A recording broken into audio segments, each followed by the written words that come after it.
Everybody, welcome to a movie review time. You want to redo that? No, for we geek out about a movie we just saw. We ain't got time, it's late. And we just saw Wonder Woman 1984.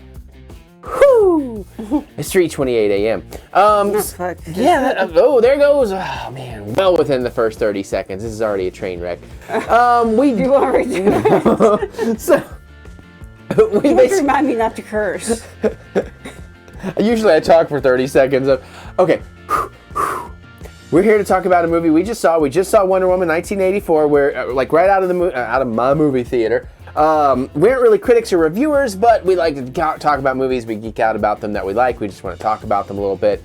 But we put review in the title for the algorithm. Blah, blah, blah, blah, blah. But hey, we got it because it was on HBO Max. We have like the 4K OLED Dolby Atmos surround, so it was almost like being in the theater. Mm-hmm. Not quite IMAX, but... So this is going to be the no spoiler. That's what I'm trying to say.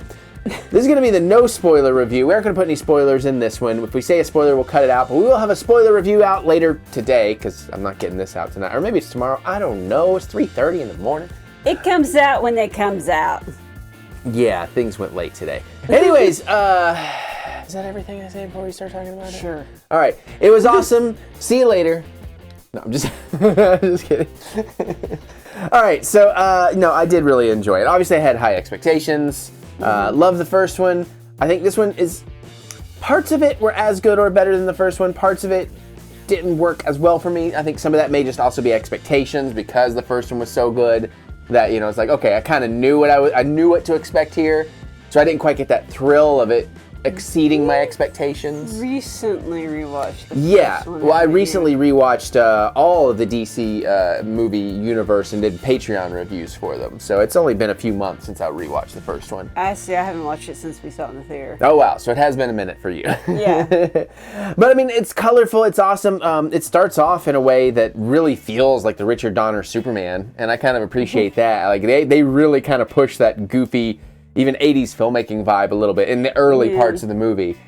They do avoid some of the typical trappings and pitfalls we're used to seeing in a lot of, you know, the DC movies. Again, without really spoiling anything. I know there's typically one complaint about how they all end very much the same. This one is fairly different. I'm trying to think of how that is. I know. I can't remember how we'll talk about that in the spoilers because obviously I don't want to spoil it here. Gal Gadot is great. Chris Pine is great as always. It's interesting how they did that. Yeah. And actually the whole kind of crux of the villainous plot of this movie, I think that was initially a little bit off-putting, but then I remembered a lot of the other stuff that's been happening in the DC movies and I'm like, no, okay, actually... this makes sense within the universe. I had to kind of think, you know, I'm used to the first and some of those movies being more grounded in a little bit more reality. Again, I'm dancing around what I'm saying, and it's not a complaint. It just took me a second. Yeah. I think the heart's pretty much there. They do some great like comic booky stuff and homages to the original comic book. And there's one like little moment in there that just made me like giddy with joy because it was so comic booky that I was like, that's awesome. But yeah, I realized I talked the whole time already. What did you think? It's okay. No. Bye! Review! No, I really enjoyed it. Yeah. Where would you rank it? Oh, no, I'm just messing with you. Do not I'm messing do that with me right now. I'm messing with you. Goes back to our Soul review if you didn't see it. No, because it's kind of interesting because Wonder Woman is you know, Diana Prince, or whatever you want to call her at this point, is a very different person now in some ways than in the first movie because she's been living amongst us mortals for decades. Yeah. No, that makes sense. And I do love and this is obvious, the reversal of the fish out of water for this was good. Right. So she's not the fish out of water anymore. And I think they did a good job making her feel adapted. Yeah, and that she's grown and been through some stuff. And she's had an emotional journey. And of course, we do get some because again, you see this in the trailers, and I'm not going to give you any details of it, but we do get a really awesome sequence and such on Themyscira when she's a young girl early in the film, and I thought that whole sequence was pretty fantastic. Yeah. And of course, now I'm sitting here thinking about it, and maybe it's more of a discussion for the spoilers, but I'm like, actually, you know, the lesson of that sequence, how did that actually tie into the whole... now, you know what? It makes sense. I just hadn't had time to think about it because we just came out of the room and I've drank almost a bottle of wine and it's 3:30 in the morning. It was Christmas. I guess it's still technically Christmas. It's still Christmas somewhere. We haven't gone to sleep yet. No, exactly. That's how I look at it. That's why I was like, it's still Thursday. It's like, no, it's not. I mean, well, I guess... Friday. Anyways, Christmas Eve. I know. Anyway, so Wonder Woman. Yeah. Music's pretty good. Very colorful. Really appreciated that. Cheetah, is it Cheetah? I keep wanting it to be like it's Cheetar, but it's not Cheetar. It's Cheetah. I think it is Cheetah. Yeah, I know some people were worried about like the effects in the trailers. Don't worry about it. It looks really good. It's not like... See, I told you when there's a spoiler, we cut it out. It's funny too because I was making a face of, is that a spoiler? And she took it for she needs to explain herself and started saying more. I'm like, what? Anyway, so but Cheetah, yeah. I was because again we're just glancing over the overall here. She looked really good. The actual character's name is Barbara Minerva. Right, we can say that. I don't consider that because that's like comic lore and that's not going to ruin any surprise in the movie knowing her name. But at least as far as I know. I guess I'll say that for spoilers. But I will say I do like her story. I think it works pretty well. I think Pedro Pascal is fantastic in this, but he gets a lot of extra just love because he's freaking Pedro Pascal.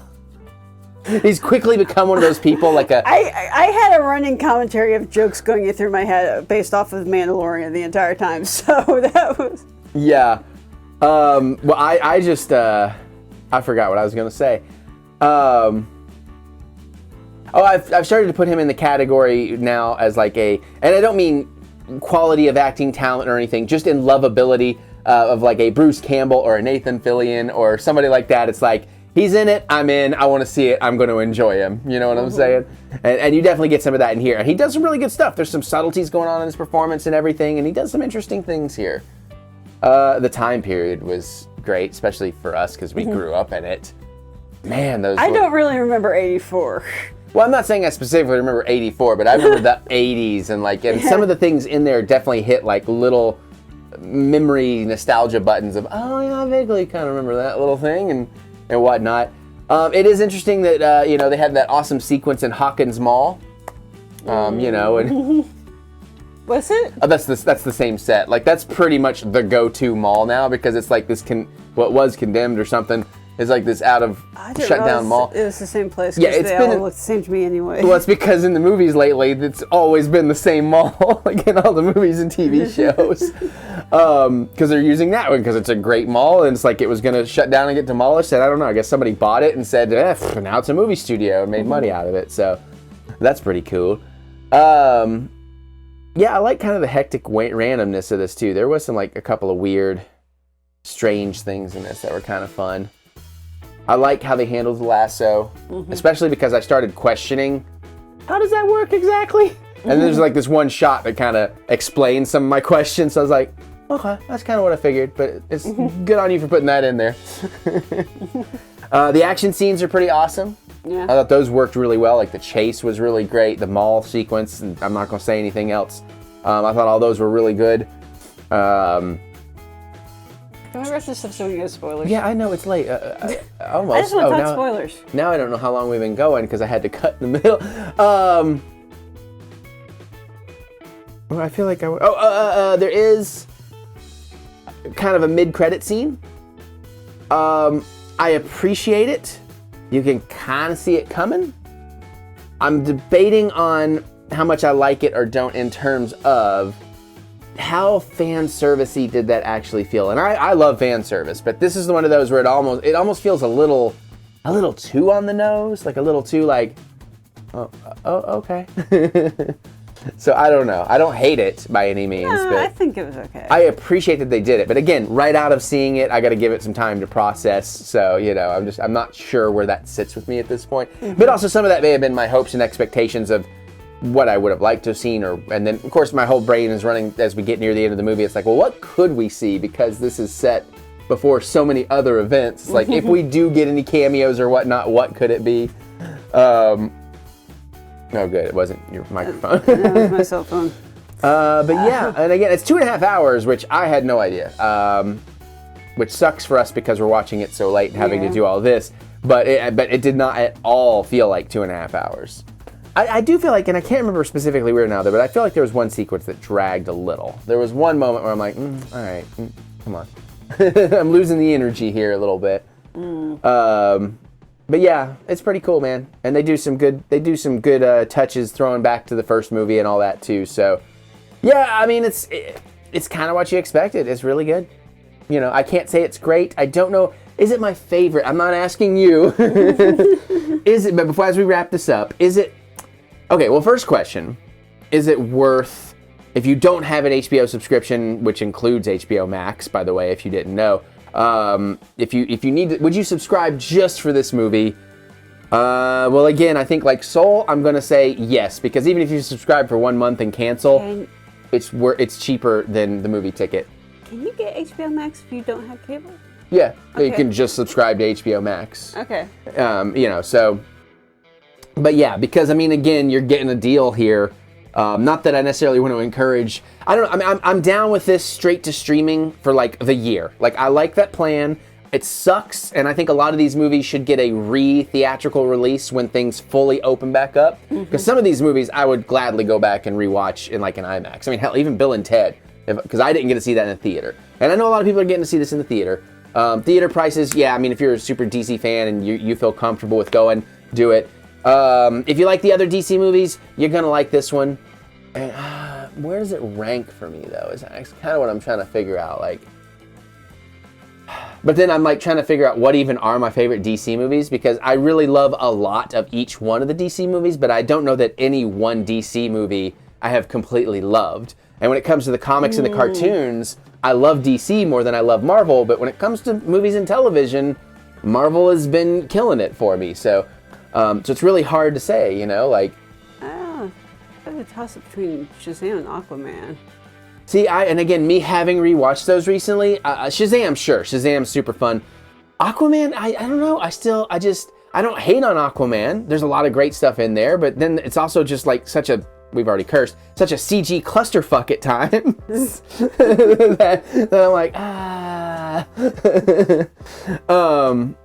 you know, and then of course I love Birds of Prey, but that has the charisma of Margot Robbie and everything. But it still has problems. I kind of left that out because I said DC movies though. I didn't say superhero movies. We were talking about that earlier. You know, and I mean, Batman v Superman's a good time. I'm really excited to see the Snyder Cut of Justice League. I didn't think I would be, but it's happening. I'm excited for it. Joss Whedon cut, it's all right. It has, again, great moments. Man of Steel is probably still my favorite DC movie. And you know what? This feels more in the Man of Steel vein than a lot of the other movies, I think. Now, don't get me wrong. Not as grim. Man of Steel is not that grim. It has 1 or 2 moments of grim. It's a little bit gray in places. That is the first Superman movie. Yeah, that's like the first of the new DC stuff. That's when Christopher Nolan was still on. And it's very hopeful and positive film. And it really is. And it gives a pretty hopeful, positive Superman. That's my take on it. It's his first day, but... I mean, you know how it ends. It has some things, but... Anyways, that's just my thoughts. All right, let's shut up so Mary can talk spoilers. All right, so anyways, if you are avoiding spoilers, which... I don't know if there's really anything that's spoilery in here, honestly. Like, if you're not adverse to some... minor detail spoilers, I don't think you're going to have a problem with hearing spoilers, because it's not like the plot in this is some tremendously unique idea. You know what I mean? It is kind of, it almost kind of isn't a by the numbers adventure plot, really. You know, we set up all the groundwork, we have the MacGuffin, we have our bad characters, and she's got to go stop them somehow. You know, so I mean, anyways, let us know. Comment below, but watch out for spoilers, because people may just get excited and spoil. Even like I said, there's not a hell of a lot to spoil. Other than that, I guess you can click the thumbs up button. Wait a minute, if there's not a hell of a lot to spoil, why are we cutting the other segment? Because some people are like me, they don't want to watch any, well, because that was actually a little bit of a spoiler. That's one of the little, no, what I was, again, it's late, I've been drinking. What I was clarifying is levels of spoilers. Because somebody like me going in, I don't want to know any detail that's not in like 2 trailers. You know what I'm saying? And then there are people, it's like, oh, I don't care if I know a few things here and there. Just don't tell me how the story's going to end. You know what I'm saying? So anyways. Hey. Thumbs up. Give me the thumb of encouragement or discouragement, whatever. It's all engagement to me. And I'm already engaged to her a bunch, so it's a cute face lady. Patreon, $1 a month. Come check us out. Movie reviews, video game let's plays, vlogs, a lot more. TheEricButts, or link in the description below. That's it. We're gonna get out of here. We're gonna talk some spoilers. Then I gotta edit all night. Goddamn. All right. See you all later.